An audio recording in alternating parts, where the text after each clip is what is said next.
Ladies and gentlemen, thank you for tuning in to this week's edition of Stop, Look, and Listen. I'm your host, LeTroy Gardner. This week, we have a true multi-hyphenate. He's an artist, an activist, a scholar, a cultural architect.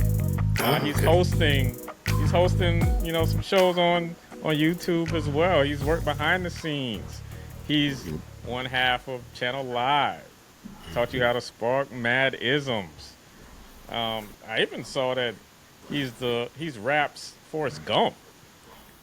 We Oh, got word. we, we That's got dope. Where it's we going. got Yeah. we got Hakim Green. Welcome to the show, Yeah. What up? What Hakim. up? What up? What up? What up? Oh man. Well, first off, happy early birthday. Thank you. All Thank you. right. And We happy got the anniversary. My wedding yeah. anniversary is Most tomorrow as well. importantly, most importantly, Right. birthday and anniversary this week. So Right. blessings to you. So Thanks, man. like just talk about the beginning.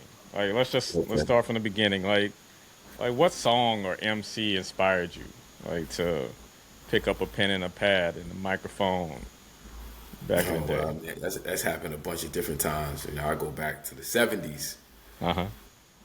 early, before we called hip hop hip hop. We was just out there doing what we do as young boys and girls trying to find our way. So it was a MC by the name of Mike C, legend in East Orange, Newark area, who never really broke through. He never got his just due in terms of a deal and what have you. But he inspired the likes of myself, Tretch, Redman, Artifacts. The list goes on when it comes to Jersey MCs, and they're being influenced by Mike C. So I would say he would be first, and then the Stardust 3, which was a crew that I used to run after when I was like 10, 11 years old. Wrote my first raps, running around chasing them. They was the big brothers, so I was just trying to do everything they did. Right. And then another brother by the name of Gerald B. Cool, GBK. And you got the Super Six Lovers. Uh, these are all early East Orange rap groups. East Orange, New Jersey. And then you would get to, when I got to college, the KRS-Ones, of course, the Cool G Raps, the Slick Ricks, the Chuck D's, the Brother J's, the Tretch from Naughty by Nature. I went to high school with Naughty by Nature. I used to dance for them. I was a background dancer, like getting my Scoob and Scrap on. So they were highly influential and putting the battery in my back. My boy Bub, who was one of the background dancers, and he ended up running Naughty Gear, or helping Vinny from Naughty by Nature run Naughty Gear. But when they got their deal at Tommy Boy and they were working on the album, he used to play me joints over the phone. So I caught OPP before it was done over the phone. But then I was dancing for another artist named Princessa. We were out in Texas, at Texas Stadium, in the limousine waiting to go inside the stadium. And OPP comes on the radio. I was like, yo! Started freestyling off the head, and that's when my rap career kind of started. I used to write my little rhymes, my little poems, what have you, early. But when I saw Naughty by Nature make it, make it. Now, mind you, there's no social media. Yeah. There's no IG. There's no Facebook. There's none of that. There's no cell phones. There's none of that going on. So to get your song played on the radio in New York City on a Friday, Saturday night is like groundbreaking. That's like, you hear Red Alert or Mr. Magic, somebody, the Marley Marl play your joint on the radio during Friday, Saturday night in New York City, your mind is blowing. Imagine hearing OPP on daytime radio in Dallas, Texas in 1992. Uh-huh. Your mom, 93 or whenever that was. My mind was like completely blown. And that kind of set me on the path to taking MCing and rhyming and a music career seriously. And I would say that's kind of what jumped it off. Yeah. Uh-huh. So like when did you like officially leave and become a background dancer for Naughty? Well, I was like I had a huge reputation as one of the illest dancers in the area. I used to go to New York City all the time. I'm from East Orange, New Jersey. but I was infatuated with New York City club culture, New York City hip hop culture. So whenever I could, get away, I would go to New York City, tear up the ciphers, tear up the parties, and I got a pretty strong reputation. Come back to Jersey, and I was kind of like ahead of myself, ahead of what people were doing in New Jersey, because I was bringing it back, a lot of New York styles, a lot of New York moves and New York dances, and I would do something and you would see it like 4 or 5 months later as like the popular dance. So I got kind of a reputation as being, ahead of. So then Naughty being, well, the new style being from Jersey, trying to crack the rap game in New York, it was hard to get accepted by New York as MCs and people coming from Jersey. So it was like, yo, let's get Hot Money. Yo, we need an ill dancer. We got to bring Hot Money out. We'll put the dancers out first and then let them kind of break the ice. And then so that's kind of how I started dancing for Naughty, or the new style. And we ended up doing a Red Alert birthday party that year, and we performed at the Apollo. And that was dope. And that was probably, 1990, 91, something like that. Yeah. Yeah. So like, just you touched on, like how difficult it is to break through as a Jersey artist in New York.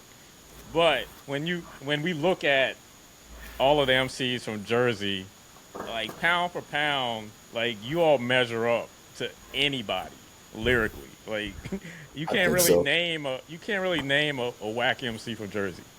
It's kind of hard. I mean, I could, but I'm not gonna say that person's name right now. Well, you have to dig deep before you get. You could miss a lot of people before you get to that person. We're not gonna say their names, but yeah. So like, did you feel like that was part of what made you all sharpen your steel and just be such elite lyricists? It's just back then, whether you were from, New York, New Jersey, if you was in this rap thing, in this hip hop culture, you wanted to show and prove. It was all about being different, being next level, not biting, having your own style, saying your own shit, having your own lane. And that's not just Jersey, but that's everywhere. Brooklyn, Queens, Bronx, Staten Island, Manhattan, Harlem. Philly, of course, is a big hip hop city. I don't think Philly gets enough credit as being a foundational piece of hip hop culture. But Philly is another place that's like about it when it comes to, showing and proving skills. So I wouldn't say it was necessarily specific to Jersey, but because we don't have our own radio station, because, you watch, Yo MTV Raps, you watch Video Music Box, you're listening to the radio, all the spotlight was on New York and what New York was doing. So, we wanted to, break the ceiling. You had to get appreciated and accepted and embraced by New Yorkers. Okay. Yeah. Yep. So, you taught before KRS discovered you? Yeah, I was a school teacher from 1990 to 94. I taught junior high school social studies and science. I started an after-school program called Act Now with some friends of mine, African Children of Tomorrow Now. Just learning about self through the various, educators that were out there and like doing lectures and study groups. And you had a study group called African Echoes in New Jersey.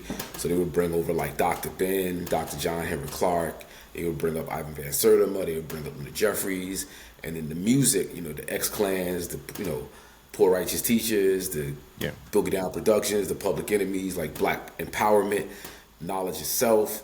It was cultural. It was the fashion. It was, what we were rhyming, but it was also what we were reading. And you realize, what you were missing out of your own educational career, your own, elementary, junior high school, you're not taught about self. You don't really go too deep when it comes to African history and African American history. Yeah, during Black History Month, you might learn some things during the course of the month, whatever. You celebrate Kwanzaa. That was always big for us in East Orange. And I had some early roots with knowledge from preschool, and I came up in the Nation of Islam early. But when you get to grade school and junior high school, it's like that real in-depth, study about our accomplishments and our, investment into civilization is just missing. And when you come across that, it's your opportunity in your not just opportunity, but it's your purpose now to share that. It's your what's the word I'm looking for? It's you're obligated. Now, Right. when you know something, you're obligated to stand on what you know. So we started this after school program, first at East Orange High School, the high school I graduated from, and then we moved it to the junior high school that I was teaching at, Sojourner Truth Middle School. And we would take the kids, we would do these study groups, but every so often we would take the kids to go see these lecturers and these speakers and these, we go to William Patterson College, Rutgers University, Montclair State University, Ramapo University. We're going over to Columbia. We're taking these kids just to kind of broaden their horizons in education and knowledge of self. KRS-One was doing Human Education Against Lies as a lecture tour. He and Dr. Leonard Jeffries, and then we would end up running into each other at Montclair State while I was attending college with my partner Tuffy, other half of Channel Live. He knew my face from seeing me at the other lectures, and he was like, "Yo, Hakim, I've been looking for you. I want you to open up my lectures." So I started opening up lectures for him, and this was like 1992. So like right around the time I started getting serious about it, being an MC and a rapper, I was doing demos. Me and Tuffy were doing demos with another production company in a whole nother space. But he had like invited me to come along to be a part of his lecture tour to talk about the process of education from behind enemy lines. Hakim, you're a school teacher. You see what's going on and how these kids are being, miseducated and what's missing from the school system. So I came in with those types of experiences, and that was my lecture. And then about 6-7 months into knowing Chris, I ran into him somewhere, hit him off with a demo, and then maybe another 6-7 months later, he hits me up like, "Yo, I'm at D&D. Won't you and Tuffy come over and, record some music with me?" So that's kind of how that went. Right. And, he signed us to the management. We ended up getting a deal at Capitol Records, and making station identification. Madism. Right. So, you and Tuffy, before we get into station identification and all the history you all made with Madism, how did you and Tuffy get together? Me and Tuffy met battling Wyclef and Proswell in a dance battle in the cypher. Really? At Montclair State. This is before they were the Fugees. And it's crazy because Proswell was actually a senior in high school and was in the class Act Now, which is hilarious. I met him first, battling him and Wyclef. And then later that year, we start Act Now. And then this dude walks down the East Orange High School auditorium, walks down the pews, and everybody, all the kids are like, "Ew, Sam, get away from her, get out of here. What you doing here, Sam? Ain't nobody wants you around." And that turned out to be Proswell later on down the line. But Right. That's hilarious. That's funny. But he and I, we met in 1989, myself and Tuffy, at this party. And, we battled Wyclef and Proswell, dusted them up, took them out right fast. There was no competition. And then I ran into Tuffy like maybe 3 or 4 days later on campus. And I was like, "Oh, yo, what up? And so mind you, I'm like doing background dancing for this artist named Nicole, and then later this other artist named Princess. And I'm like, "Yo, I've been traveling the world, the country, actually not the world, because I had been to England at that point. And like, yo, you need to fuck with me and shit." So I can curse on this platform? Yeah, do your thing, do your thing. Yeah, okay. I was like, "Yeah, you need to fuck with me." I'm saying we get paid. I was getting a little $250, $300 a show, but you do 3-4 shows a week. You on the road, as a 19, 20-year-old, that was good money doing what you love to do. So I eventually convinced him to come out on the road as a dancer. And then we were sitting in the car in the limousine, and I heard OPP, and I started freestyling off the head. And I started writing my rhymes, and him, Tuffy, and his fiance at the time, Kim, started laughing at me. "Oh, now you a rapper now. Oh, okay. You funny dude. Hot. No, now you gonna rap now." Now, mind you, I had my little rhymes from like 1980, 81, way back. It was just super corny. I was like 10 years old. Right. So you count that. And then, I used to write poetry. I was an English major in college. And so I wrote poetry, whatever. But and being a part of this production company, dancing for these artists, I'm seeing the process of production and music making and lyric writing. I'm seeing that, so I'm like, man, I could. If Naughty can do it, I can do it. Yeah. And then I convinced Tuffy. Well, I was writing his rhymes first, and then after a few months of that, I was like, bruh, just like you a dancer and you a dope dancer, it's all about creativity. Take the creativity instead of channeling it in dancing, channel it in writing. And then we started making music. So then by the time we got to KRS-One, we were officially, running around as a rap group. Mm-hmm. Yeah. How did you get the name Channel Live? KRS-One gave us the name Channel Live. Okay. Sitting in his office, we went through a bunch of different names. We were SOS, some other shit. Mm-hmm. We were the Art of Facts, but there was already an Artifacts, so we couldn't use that name. Yeah. We were the Smugglers. We gonna smuggle the knowledge to the people with the music. The vibe we was on, everything was knowledge, wisdom, understanding, uplifting the culture, lyrics, bars. That's the whole focus was that. And it wasn't just us. It was like that kind of vibrated through the entire tri-state area of hip hop culture. Everybody wasn't for real with it. For some people, it was just a style, just a fad. It was just a fashion statement. It was just what we was doing. But there was a lot of others of us who took it serious, had careers in education, became educators themselves, teachers, looked at hip hop and how to utilize it in a more uplifting way than what the rap music business tried to pin it to. The Smugglers. And then the Dreadators, because we both had dreads, so we was going to run around as the Dreadators. The Dreadators. The Dreadators, right? What did Chris say about that one? He's the one who came up with this. He said he had a dream one night. He said, yo, I had this crazy fucking dream last night. It was y'all niggas was in it, but your dreads was sticking straight up. The Dreadators. But we wanted to move off that. Chris was like, yo, man, we need to get you guys a name that's gonna stay with you guys. This is the name. It can't be too outlandish. It can't be too far, right? So let's think about this. What's something that everybody's into? What's something that everybody can relate to? Mm-hmm. The TV. Everybody watches TV, right? So we were gonna call ourselves Station Identification, because we're here to tell people or to show people what their position is in this world. What's your station? Identification. Identify who you are.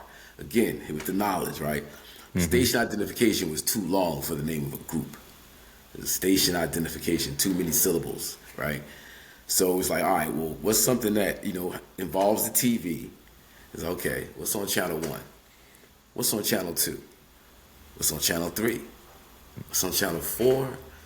What's on channel 5? Now, mind you, we go into each channel, we write down what's on those channels, what TV shows are on those channels, what personalities are on those channels.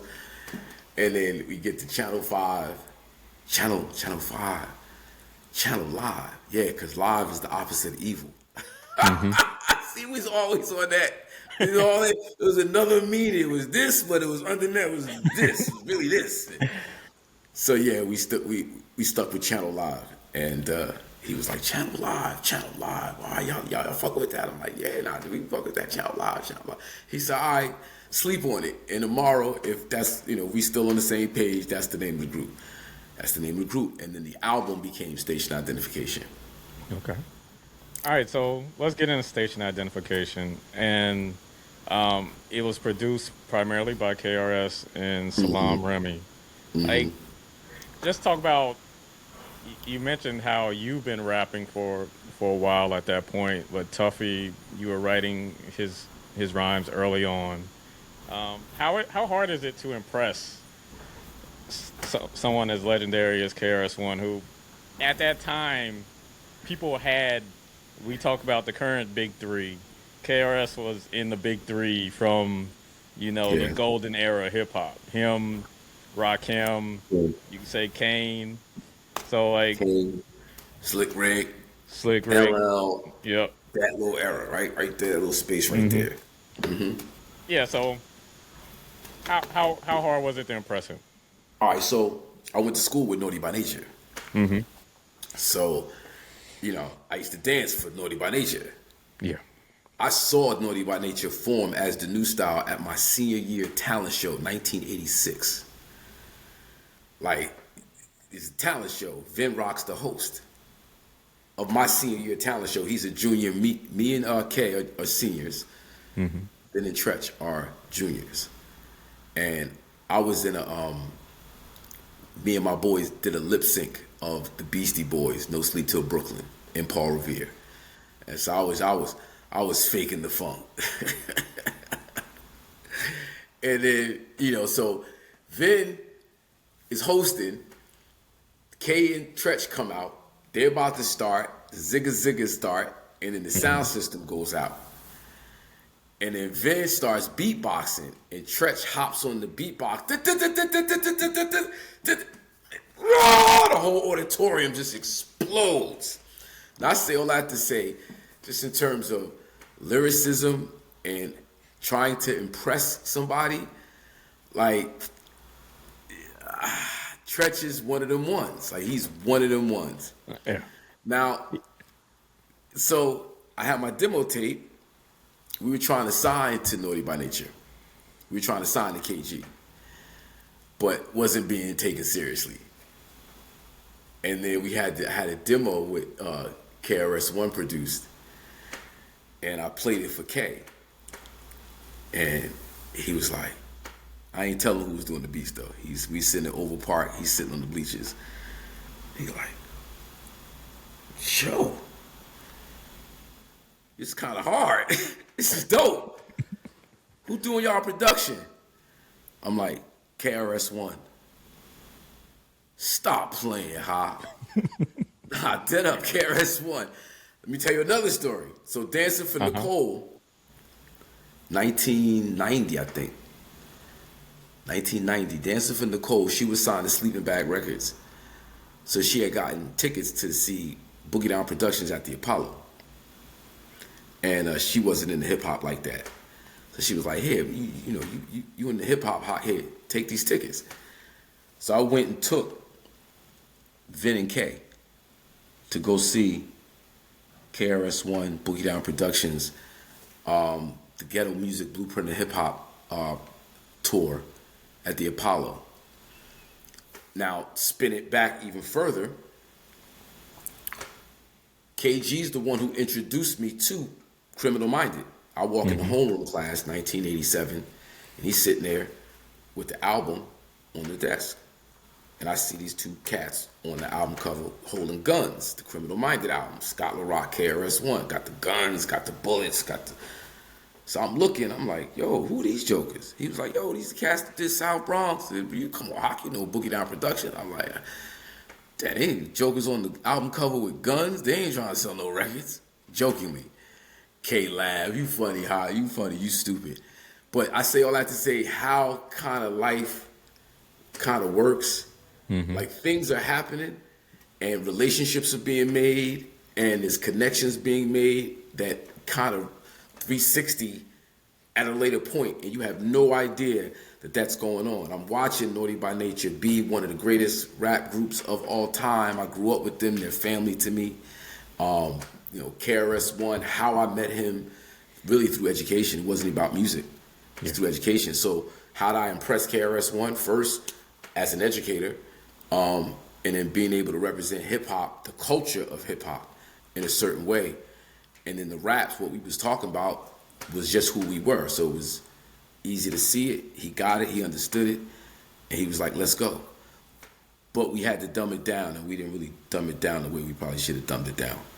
And I'll go more into depth on that if you like. Oh, yeah, definitely. I was about to ask you. I was like, yeah, keep going on that. Yeah. So why did you have to dumb it down? Was it the label forcing you to dumb it down? Nah. It was KRS-One. So Chris went on tour, right? He went on tour. When we started recording the album, we get the deal, the Capitol. Big shout out to Malik, Lo, Matt Robinson. That's who signed us over there. Malik was our A&R. We get the deal, and Chris goes on tour. So we start recording in New York. We record with Salam first. We did the Alpha and Omega, Lock It Up, Homicide Ride. And then we went in with Reggie and did Station Identification, the title track, and Sex for the Sport. And then when Chris comes off tour, we play him what we have so far. And he was like, "What the fuck is this shit? This is some bullshit. I can't believe this is the fucking... I knew I shouldn't have left y'all motherfuckers. This shit sounds glingy." He goes, glingy. It sounds glingy. It sounds like it don't have the boom, bap. It was... If you listen to Alpha and Omega, Station Identification, you listen to Lock It Up and Homicide Ride. So, like the Souls of Mischiefs, the Hieroglyphics crew, and then of course Tribe. We was really on some super lyrical, like Divine Styler, like it was just an era of lyricism that was a particular type. Like, so I don't know if you remember Freestyle Fellowship, Micah 9, AC Alone, that whole crew. Very, I even say, one of the greatest of all time is Tariq is a good example of early Black Thought from the Roots, like early Tariq, like the Talib Kweli's who comes after us, but just the lyrical, where we was at in pocket was different than, say, a Mobb Deep, even a Smith and Wesson, Black Moon, like the boom bap. The boom bap doesn't make one better or worse, makes them different. And when you're coming from a certain space, KRS-One, boom bap, he didn't really appreciate what we was doing over here, right? So he goes, we're gonna scrap the album and start from the beginning. Me and Tuffy fought him on that, and no, that's not what we're doing. We keeping these joints. We're gonna go in with you and do 6. And he does. Madism, of course. Down Goes the Devil. Reprogram. We represent hip hop. I'm missing something. Missing a few things, but anyway, he does the rest of the album. And like just how we sound, how we project on Madism, Down Goes the Devil, reprogram. Yeah, reprogram. We probably should have stayed right there in that lane. That's where we were. Salam Remy is the Fugees. He's Nas. He's everybody from Jiggy to Supercat, like one of the illest producers ever to do it. Vocally though, where we were at, the Madisms, the Down Goes the Devils, the reprograms, they just hit differently. And it's the teacher. Even Madism was us taking a record we had called The Blunt Is on Fire, where I was the weed, Tuffy was the blunt, the third verse is what happens when you put them together, you light it, you smoke it, and all these metaphors and saying, "Nah, we're gonna do that over. I'm gonna do this one with you. And I'm gonna show you how to do this. You gotta get down to where niggas is at. You gotta talk to these niggas. You gotta go hold them by the hand and walk them. The episode starts when I walk down the block, reach in my pocket. Yo, where's my knot at?" Dumb it all the way down. So me and Tuffy, trying to be funny, trying to be characters, wrote our rhymes purposely on some corny shit. Like we're gonna just write some old corny shit. We're gonna make this shit so corny that he gonna be like, "Get the fuck out the booth. Do it do it the way you want to do if that's what you want to do." Right? Right. I go and lay my verse. Wake up in the morning, got the yearning for herb is halfway down my verse. Halfway down the verse. I go in, I forget what the fuck I said, but I go in, a whole fucking 8 bars. I get to wake up in the morning, got the yearning for herb. He turns the music off. You wildin'. You wildin'. You need to start your verse like that.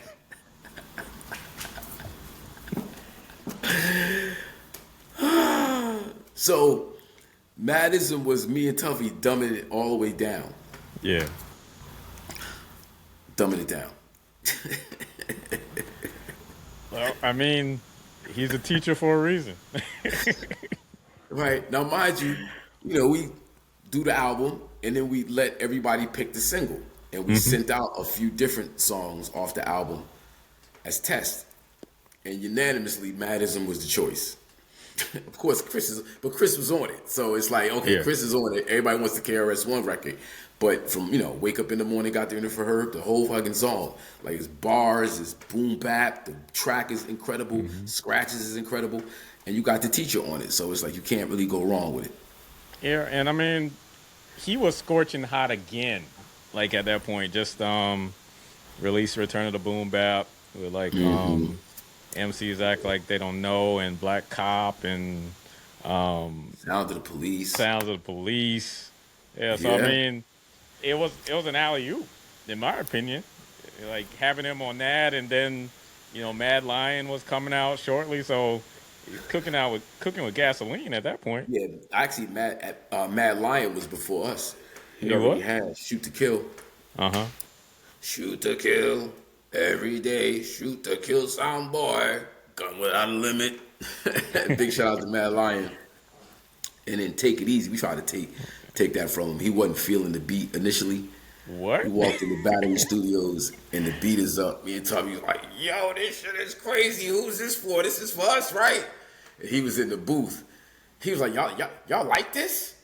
Nigga, this shit is crazy. I'll take it. You don't want it? We gonna run with it.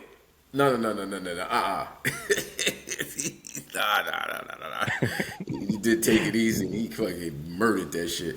Oh yeah, he did. Yeah. Because I mean, that was when reggae dancehall was like smoking. Like I was an early teenager. Like even when Madism came out, I was like 13 or 14. And wow, I was getting my hands on everything. I was in the Carolinas. Like, wow. Yeah. Everything coming out of New York. North Carolina or South Carolina? North Carolina. North Carolina, okay. Yeah. Now, we spent a lot of time in North Carolina actually doing that run. Yeah. Greensboro, Charlotte, of course, Raleigh. We was all over there constantly from like 94 to 96, 97. Yeah. Yeah, I was in Eastern North Carolina at the time, so like Jacksonville, Greenville area. But I mean, I lived in Durham for like 15 years. Just moved. Yeah. Durham for 15 years. Went to school in the Charlotte area, so I'm Carolina through and through. Yeah. But yeah, so Tar Heels of Duke. Man, I worked at UNC for 15 years, but I was always a Duke fan. Always a Duke fan. Really? Oh, that's crazy. Yeah. That's crazy. I would keep my mouth shut, but when Duke and Carolina would play and Duke would win, because it was 1 year. It was 1 year when Austin Rivers hit that 3. Oh. The next day I was walking around campus. Everybody had their sad faces. It's crazy. I was just laughing inside because even the students, because I would supervise students at the library, and they didn't want to talk or anything. I would act like I was supportive and be like, sorry to hear about last night, but the demon in me was like, we got you. Yeah. Yeah. But yeah, so like station identification, after the success of Madism, how hard was it to pick a second single? It was actually difficult because like we were coming out at that time, it was like you get a nice buzz, you want a radio record, like you want a nice follow-up record, and then there was this, you come out with the boom bap, you need to really follow that up. So we followed up with Reprogram, and I mean it was a cool second single. I wish we could have either gone in two different opposite directions, but both would have made sense. One was to go harder on Down Goes the Devil and that, which is a anti-racist, anti-police brutality, like a lot of the things that we're seeing right now, we were talking about on Down Goes the Devil. And just go total renegade, militant, shocking. We could have went there. We went reprogram, which was kind of safe. Now, we were trying to get access at MTV. They weren't going to play Madison because we were talking about cannabis, and that was a no-go in 1994, 95. This wasn't going to happen. We come back with Reprogram, which is essentially us, it's like the program, the propaganda, back to Channel Live, change your perspective, change your vision, see things differently, and the different vignettes we set up in the video kind of represent, flipping racism upside down, so to speak. And then throughout, there's a young black boy who's tied to a chair, right? And he's in front of a TV that's flashing all these images at him. That's the program, right? MTV wouldn't play it initially because of the young boy tied to a chair that said that was symbolic of, bondage, and they wasn't gonna play it. So we had to do a special edit for MTV. We lost momentum, and we should have went away, and we tried to come back with a third single. The irony about that though is that Madonna had the video where she's dressed in all black. She got the dudes dressed in all the what do you call it? The tight what do you call it? Tight leather shit. What do you call that shit? The BDSM type. Yeah, all that shit, right? And they got whips and chains and all types of shit on MTV on full rotation all day, every day, while telling us, nah, you got a boy tied to a chair. We don't like that. You got to remove that. They were just giving us every reason not to play Reprogram, which was crazy. And we came back with Sex for the Sport of It, and we probably should have not done that, go back into the studio, record another album. This is, the timing, everything was just crazy for us. So, yeah. Dr. Todd McLean provides periodontal and dental implant services in 2 convenient locations. They offer over a decade of experience treating patients, and appointments can even be scheduled in the evenings, weekends, or early mornings.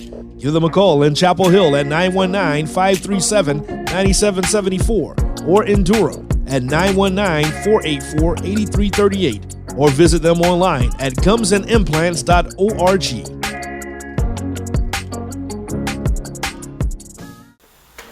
All right, so I want to quickly just talk about 94. Like, to me, 94 was the greatest year in hip hop history. Like, Really? That's what you think? that's what I think. Really? What's yours? 88? You think 88? 88. 88. I mean, those to me, those are the top 2. So you can't go wrong. Yeah. So how old were you in 94? 94, I was 13. 13 and 94. Wow. Yeah. That's mad deep. Yeah, because I mean, you had you guys, you had Ready to Die, you had Southern Playalistic, Illmatic. I'm trying to think. Hard to Earn, Sunrises in the East, To Cal, Scarface, The Diary. I think, we want to go down south. UGK, Super Tight, 8 Ball and MJG. So it was a little bit of everything. Main Ingredient, and There's a Dark Side. So like 94, it was a great time. Oh yeah, it was a lot of heat. It's just that, and I kind of look at it like, that's why I asked you how old you were. It's like where you are at pivotal moments in your life. Like, what's the soundtrack of that time?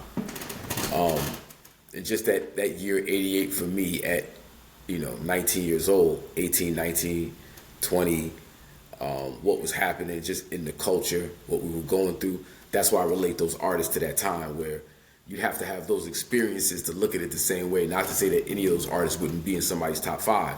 It's just to say that that teenage coming of age, who's your soundtrack, kind of forms how you think about music. Yeah. So I agree. I agree 100%. But I mean, I still bump a lot of 88 records all the time too. So that's all I was saying. I'm perfectly fine with you saying 88. 88, yeah. Yep. Yeah.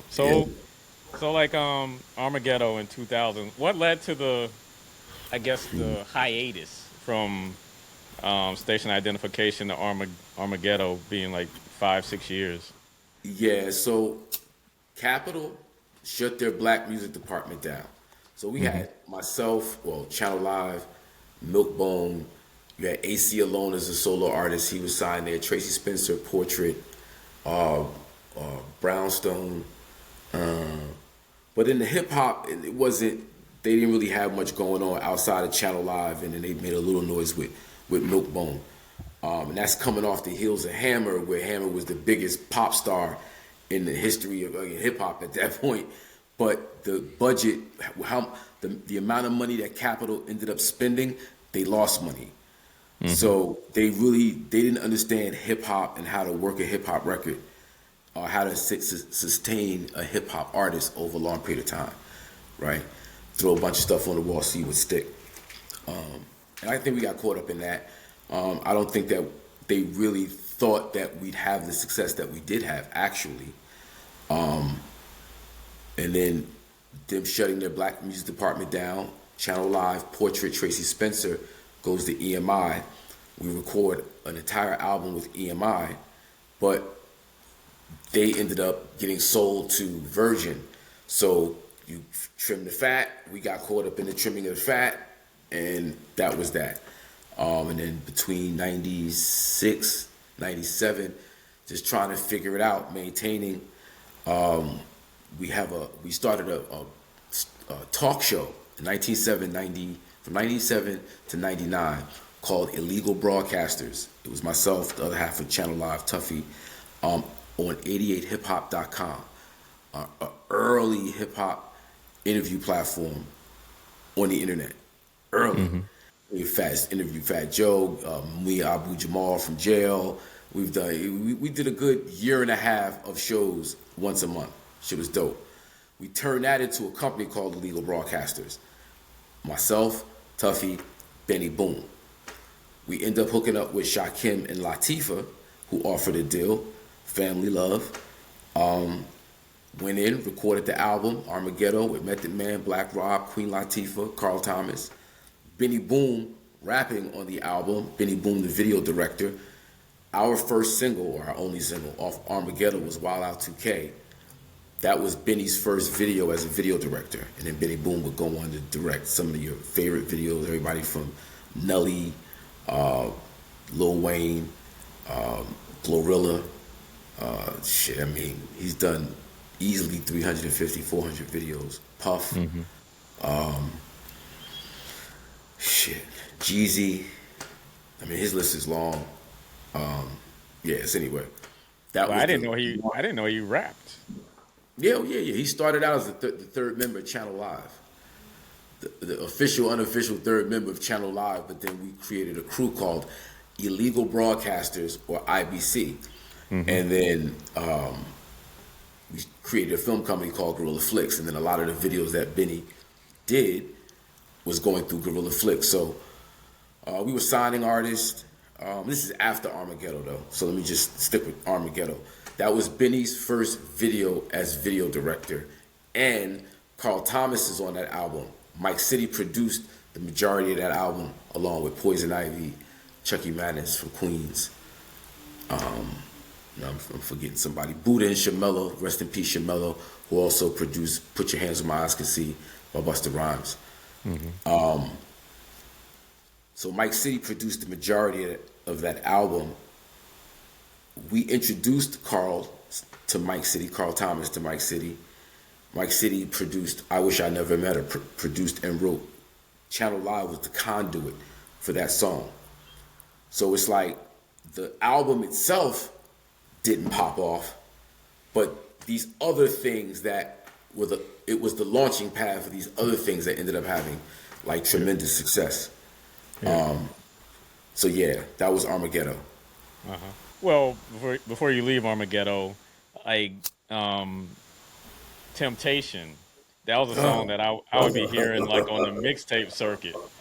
So like, of course, I had Rob on there, Black Rob, rest in peace. Black Rob, rest in peace. And he's talking about Puff on there too. Oh, really? Because Club New York had just happened. Uh-huh. So I'm promoting parties at this time. Like I start promoting parties and selling weed. And my friends, my community were a lot of the popular club promoters. So the Club New York jump off. Like I was there every week. But for some reason I go there that night and I can't get in. Like this is before the incident had happened. But the crowd was just crazy. It was just so many people. And I couldn't get, to my peoples. I'm like, let me get up out of here. So I go home, hop on the train and shit, head back to Brooklyn. Get to the house, turn the TV on. Shooting at Club New York. Sean Combs, Jennifer Lopez. I'm like, oh shit, I was just there. Yo, this is crazy. Oh, this shit is crazy. Oh man, so the aftermath of it all, and then so if you listen to Rob's verse on Temptation, it'll make sense why he's even talking about what he's talking about, and it's just crazy. But that given me having a bird's eye view of what's going on around me, and I still have not sympathies, but I still have leanings towards my educator and activist history. Like I'm still community oriented, right? So I'm seeing the music industry from behind closed doors like, oh, this shit is crazy. Like, and we're promoting a message to people, to young people, especially like kids, that's not healthy behavior. It's not healthy thinking. It's not good. So as an artist, we gotta talk about these things. And temptation is all the temptations that get you caught up. You know what I mean? And then got Black Rob on there. Now mind you, it's Carl Thomas thing is happening. So I'm in Bad Boy all the time. Like I know these people. Yeah. And it's like I need Black Rob on the album. They go get Black Rob. That's my man. He comes in, he's fucking blazed that shit out. Got Latifah on that joint. Latifah's doing her thing. Uh-huh. And, we look at what's going on around us right now. There's a lot of people that's just caught up in temptation. It's just crazy. So how did you avoid, I guess, being corrupted by the industry? And oh man! Because before you answer, because you have the "Don't Sell Your Ass" campaign. So if you want to combine those into explaining how you don't get corrupted. Yeah, it's having good roots, good foundation, knowing who you are.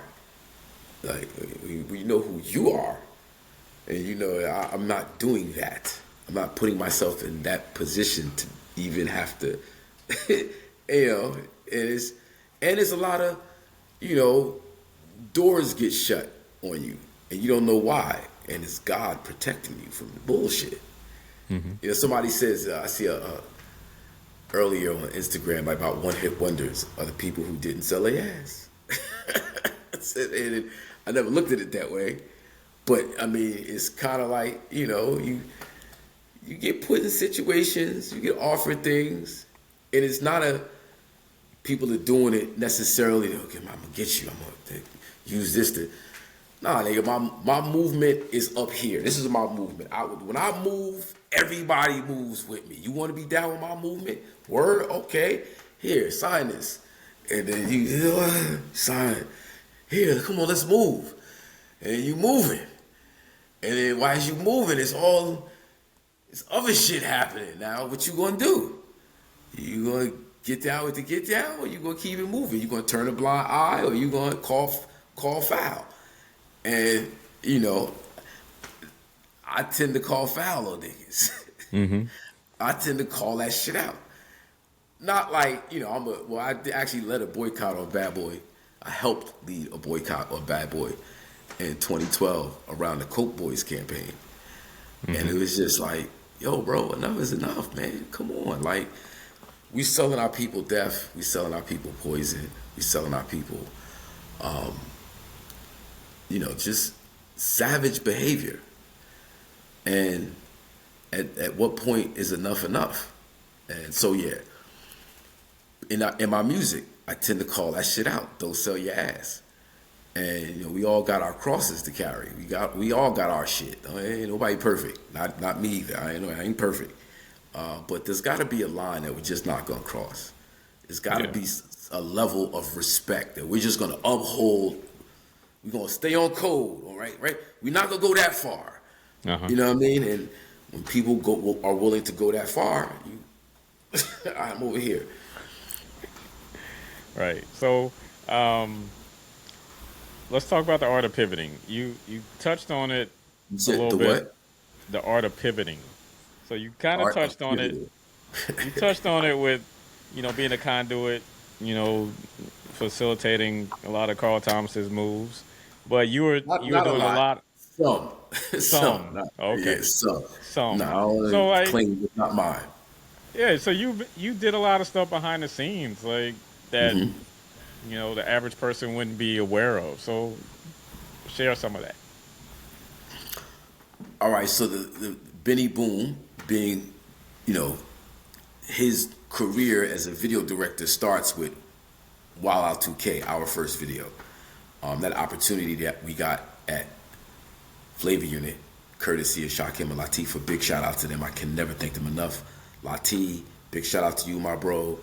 Otis, Billy, Nikki D, the entire staff at former staff at Flavor Unit, Deidre Tate, oh my God, Sandy. Salute. Just having that opportunity, not understanding that like the culture, like these are people I roll with, these are my friends, these are Benny Boom, and we were roommates. Me, him, AJ Calloway from 106 in Park. From 1999 off and on until 2004. 106 in Park was basically created in my house. 506 Washington. Yeah.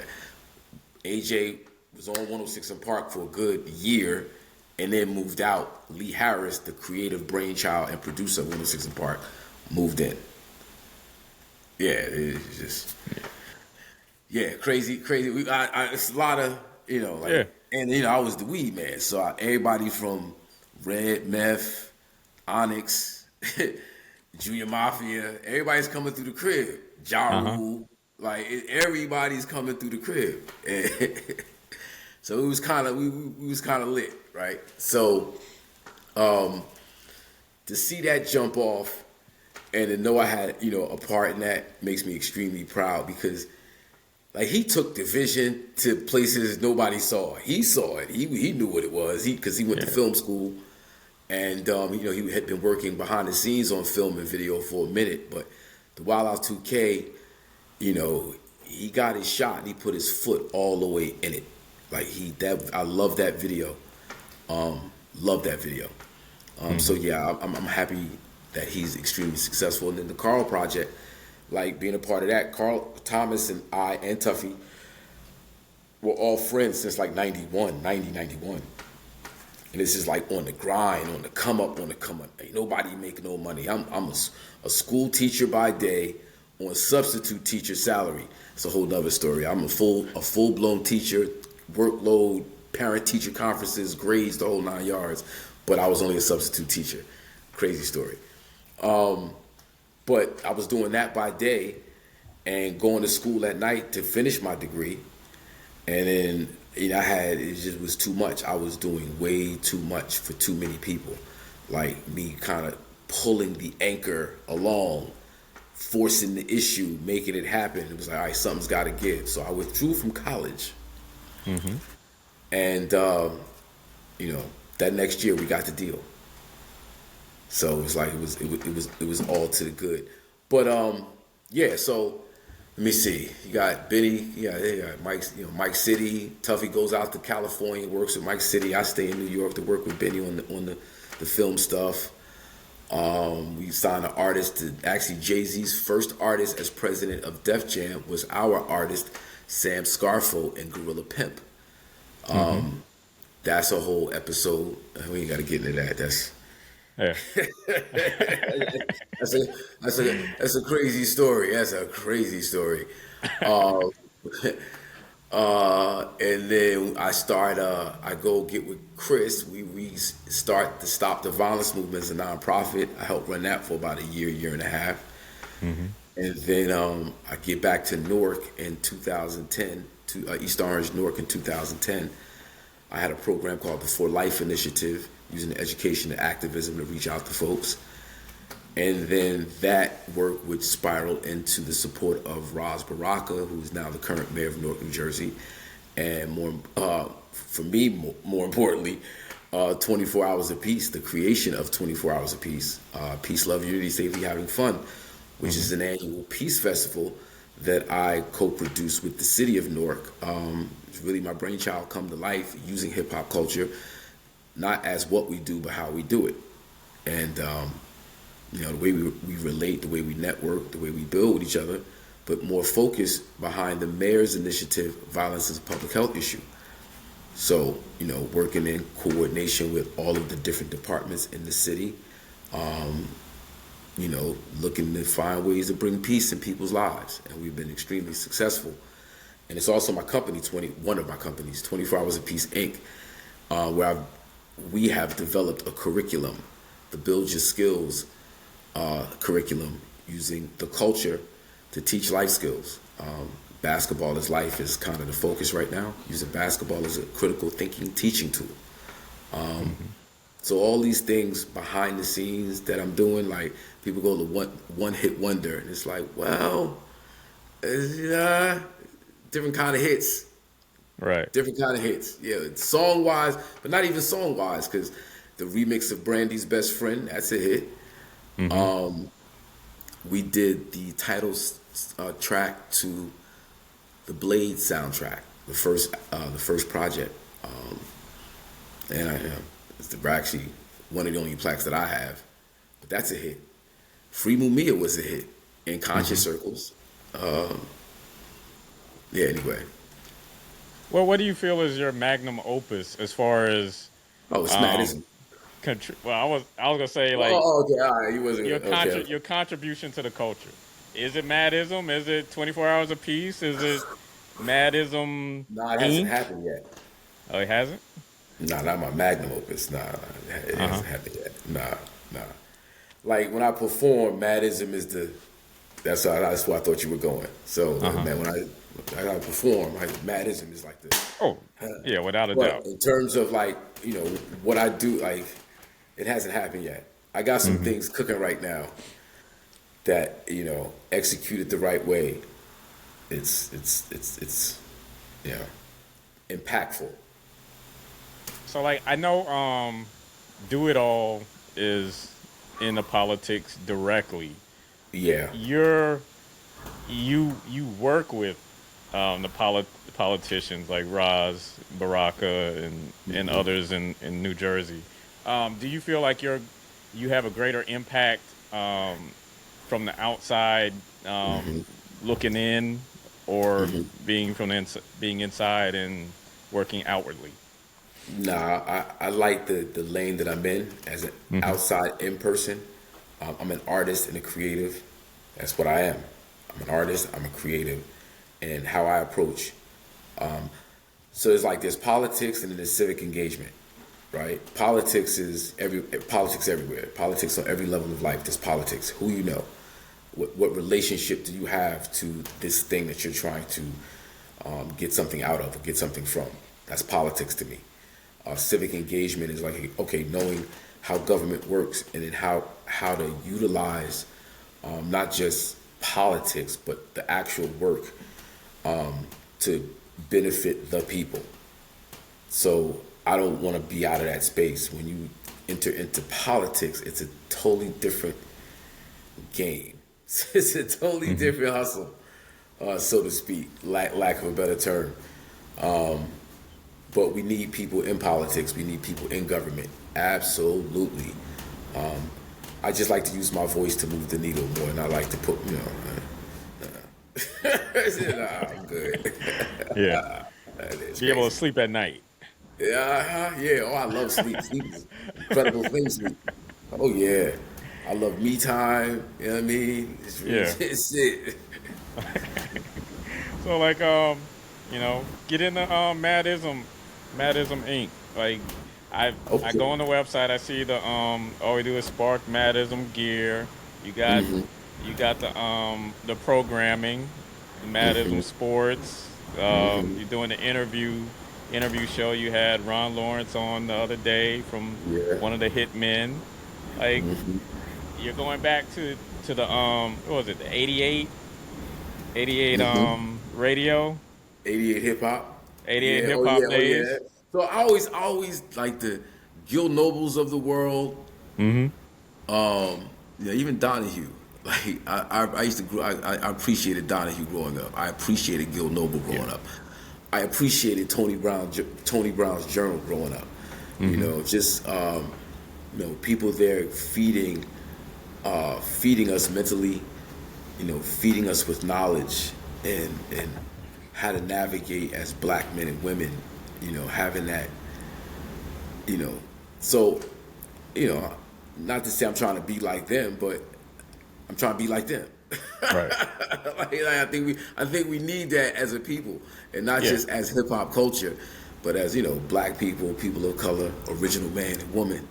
You know what I'm saying? Like we need people who speak up for us and speak to our needs and wants and issues, and I just do it in a hip hop form. So Yeah. Madism Inc. is of course cannabis. All we do is spark Madism. It's all. Well, that's not all we do, of course, as you see, but all we do is spark Madism. The 20th anniversary was in 2015, so I did a song called Smoke Madism 2015 with Tretch, Do It All, Keith Murray. Big shout out to Domingo who did the track. And I liked the way that came out. It shit felt good. And then it was like a opening up of cannabis legally, lawfully. There was lanes being created. People were active. People were doing the commerce. I'm like, wait a minute. Madism has a space here. Let me fill it. So I created the company, Madism Inc. And it was more or less an entertainment company. Right. Where I do Madism Cypher. All of my music comes out under the Madism brand. And when the merch comes along with it, got crazy music on madisminc.com. Go check it out, madisminc.com. I got music, got merch, got the whole movement right there. And I got that flower buzzing around. Definitely look out for the Madism brand, especially if those in the tri-state area. Yeah. And I was it's going to just, ask you if you had a strain we don't have a or strain yet. We don't have a strain dispensary. yet. Yeah, we don't have a strain. Big shout out to Smoking Classics, the dispensary. It's my peoples. They actually own a auto body shop, and they do classic auto body work and detailing and paint and all that good stuff. They're converting it into a dispensary. So Smoking Classics Dispensary, big shout out to them. But yeah, it's like we created a lane, hip hop created a lane in cannabis that we need to claim as a community, as a culture. Like we made it the cool thing. We broke down barriers. We pushed the envelope in a big way. Madism was a huge part of that. So it was like, let me claim it, let me own it, and go see us at madisminc.com. MADIZMINC.com. Right. What's something about you that people will find most surprising? Most surprising? Most surprising. Oh man. So I do a lot. I've heard a lot in this hour. Yeah, no, I do a lot. But what's most surprising is I don't do a lot. Uh-huh. In that, I'm a very regimented person. My day kind of stays exactly the same for the most part. I'm enjoying life with my wife. Our anniversary is tomorrow. Happy anniversary again. Thank you. Yeah, we spend most of our time together, and I go to the gym, and so that's probably what's most surprising. Because people are like, damn, man, you do so much. Every time I see you doing this, you doing that. Like, don't work hard, work smart. Mm-hmm. Don't work hard, work smart. All right. What do you see when you look in the mirror? The future. The future. So, another thing about art, right? You know, everybody's like, they want me to make music for the kids. I want to make music for the kids. Like, not that they want me to make music for the kids, but there's this thing about what kids are into.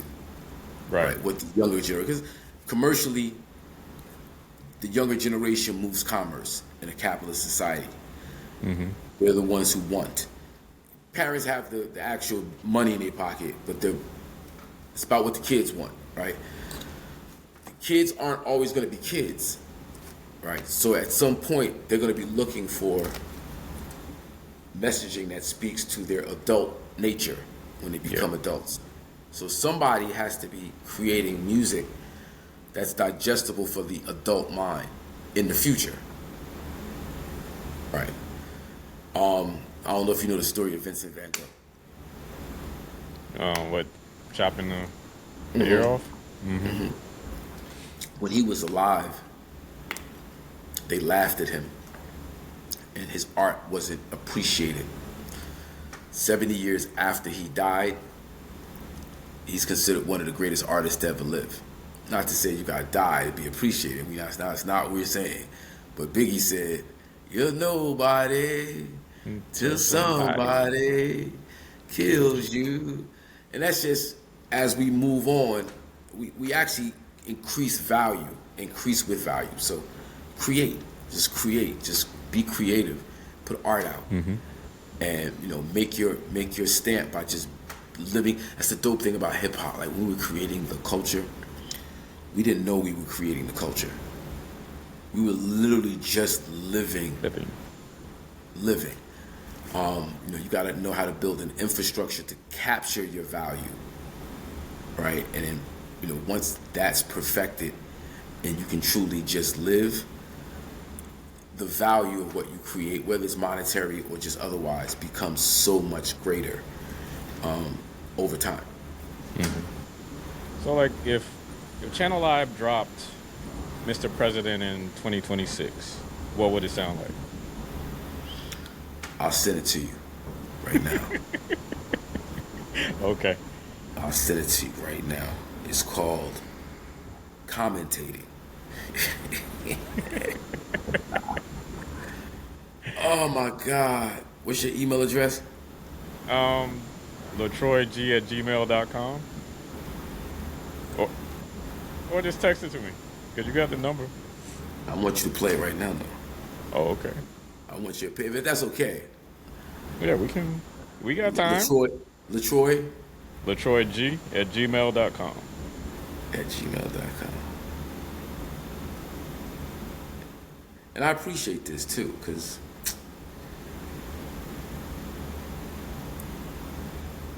this is, artists need to create art and speak to the environment around them. Commentating. Yeah. Yep. I was about to say I have an Android, so it may take a minute. That's exactly what it would sound like. All right, let's see. Let's give them a snippet. This is Hakim Green. Broadcasting live and direct. Channel 5. Commentating. Illustrating. Description giving. Adjective expert. Shout. When you can't tell them nothing, don't. When it's time for stand for something, they won't. Y'all don't usher in a monster and is here to let it burn. Like discern a new dimension, a new reality I can't discern. When inside the temple underground like the worm. So I'm doing ritual, smoking ashes out the urn. Everybody took a turn. The court was adjourned. Stepping over bodies, no one concerned. This doesn't feel good, I break right out the place. When cuts like a knife, ice on my face. The Iceman cometh, his cup overrunneth. It's like I'm on safari, anything wild like the hunters. They squad bring the terror, like Joe out the punish. Mash people like chickpeas, cream off the hummus. It's rubbish. Another politician getting promised. Caught up in the files with some girls looking youngish. Commentate, illustrate, description giving, adjective expert. Open your eyes.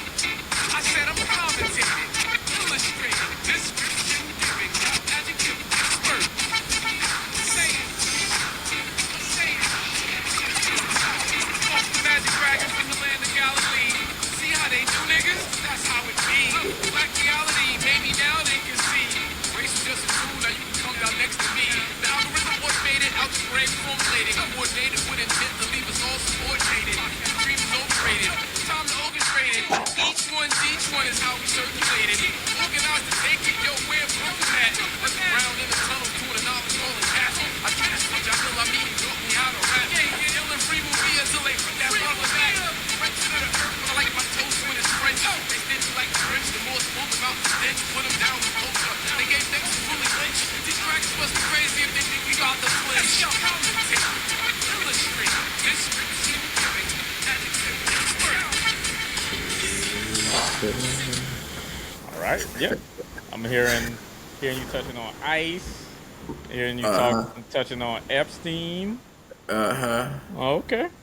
Yeah. Okay. I like it. Yeah. I like it. Thumbs up. Yeah. Thumbs up. All right, So cool. like, cool. So like, as we, prepare to wind down, do you feel like hip hop nowadays is afraid of being political, or? Nah, hip hop's not. But, these commercialized MCs who run around selling their ass, that's they shit. There's a space for that. Do what you do. But there's another whole era of hip hop. There's a whole lane of hip hop that doesn't get. It's not that hip hop isn't this or that or third. It's what people are focused on, what people are paying attention to. But at the end of this, I like Doechii myself. I think Doechii is fire. I think Doechii, she's got some quirkiness. She's an artist. She presents herself as a, but lyrics, bars for bars, and what she she kind of references there's like tons of great artists out there. La Russell, phenomenal artist, and what he's been able to do and lay down, like that shit is crazy.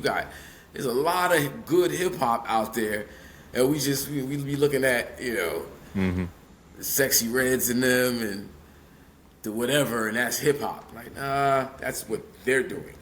Right. All right. So like, what's the game plan for 2026? Basketball is life, 24 hours of peace. Madism cipher to a city near you. I got a lot on deck. Of course, the Hakim Green show. I do that every Wednesday at 9 o'clock Eastern Standard Time, but I will sneak a Sunday or an off day in from time to time. So, stay tuned to that. You can watch that on the Madism platform on YouTube, Hakim Green on IG, Hakim Green on Facebook. Of course, there's Madism Sports every Tuesday night at 7 p.m. with the fellas, KG from Naughty by Nature included, Wes, Cliff, Coach E, Kai Will, and then we have guests on from time to time. So stay locked and loaded. You'll never know who pop up on that show. And then what else we got going on? I'm looking forward to 24 Hours Apiece, as I always am. We're 15 years in. Every year it gets bigger and better. Big shout out to Newark, New Jersey. 20,000 plus people come out every single year, and the artist lineup is always top notch, A+. And that's the 24 Hours Apiece. What that's become from like the onset. Like, she just give you a background history. There's an organization in Newark, New Jersey called the Newark Anti-Violence Coalition, which Raz helped create. And every Wednesday for about 3.5, 4 years, whenever there was an act of violence in Newark, they would take over a corner and protest the violence that happened in that community. And then over time, just watching their get down, it was like, how can we add on to make it where the community wants to come out, they want to hear the message, they want to engage, they want to be a part of the demonstration, of the activation. Put hip hop on the block. I took it to the MIDI, who's chief of staff of the South Ward Councilman, Raz, eventually become the mayor. He knew what it was because they come from an artistic family, using art as a weapon. Amiri Baraka, poet laureate, y'all need to read up on him. Amiri Baraka. They got it, they understood it, and supported it. And we went from having a few hundred people through the course of a night to 20,000 people from 6 p.m. to 6 p.m. Friday to Saturday, 24 hours, straight through, nonstop, all day, all day. At 6 p.m. we start, and we go straight through for 24 hours straight, out in the middle of the block Wherever the hottest block is in the city, that's where we go and set up shop, pushing peace, love, unity, safely having fun. Something they said could not be done, and we did it. It's just crazy. Got hits. That's it, baby. It's just crazy. Hakim Green. Crazy. Yo, we did a whole female joint 2 years ago. Roxanne Shante, Nikki D, Rod Digger, Moni Love, Lady of Rage, Yo-Yo, Sunshine Anderson, Maya, the Baddies, Asian Doll. We got the Baddies out there. Big Biggie and Tasiki talking about peace, love, unity, safely having fun. We had Fabio Foreign, G Herbo. We had, of course, Chris, Rakim, Kane, Fat Joe, Talib Kweli, Carl Thomas, of course, Naughty by Nature, of course, Jadakiss Twice, Styles P, Sheik Luch, Ghostface, Fabulous, Faith, Queen Latifah, Smith & Wesson, DOS Effects, Juice Crew All-Stars, Master Ace, DJ Polo, rest in peace, Marley Marl, MC Shan, Savion Glover, Monifa, my son. I need to make my way up. I need to make my way up to Newark then. Bro, it's every year, bro. We've been doing this since 2010, every year except for COVID year. And it's just crazy. It's like, go to 24hoursofpeaceinc.com. 24HRSOFPEACEINC.com. That's 24hoursofpeaceinc.com. You'll see all the flyers that we got listed up there. We got it's crazy, yo. It's crazy. Yeah. Well. Did you see Real Hip Hop for the People? No. I'm gonna send you Real Hip Hop for the People. Okay. Yeah, I'll check it out. And yo, brother, this been fun. All right. Yeah. It's what I was expecting. Like, take me and the audience to class. With the scholar, the scholar Hakim Green. Salute. It's been a pleasure. All right, man. My pleasure is all mine, bro. Pleasure's all mine. Appreciate it. All right, like you said, go to the website, madism.com. 24 check hours them out on Facebook. Check them out on YouTube. Yeah. Tap whole in. Nine. Yes, sir. Man, I appreciate this. Yep, new music out. You got new music with Benny. Don't Sell Your Ass. I got some new stuff with Carl Thomas in the cook up. In the chamber. Okay. In the chamber, I'm about to release these other joints with Ron Lawrence. I got that cooking. Big shout out to Ron Lawrence. What else I got going? I got some things cooking. I got I ain't really dropped the commentating joint yet. I'm still getting feedback on whether I should drop it, and I want to make sure it's right and exact because what I'm talking about, how I approached it. I'm just trying to. So you were a good test. Yeah, on my initial listen, let's roll with it. Yeah. But I'm gonna listen to it a few more times. I'll probably when I create the shorts for the episode, I'll run it as the background music. So dope. That's salute. Yeah. So you cover, bro. I got it. All right. So thanks again for your time, Hakim. You got it. Send me some music. Send me some music whenever you want. You want somebody to be a sounding board for you. All right. So for Stop, Look, and Listen, I'm your host, LeTroy Gardner. See you next week. Peace and blessings.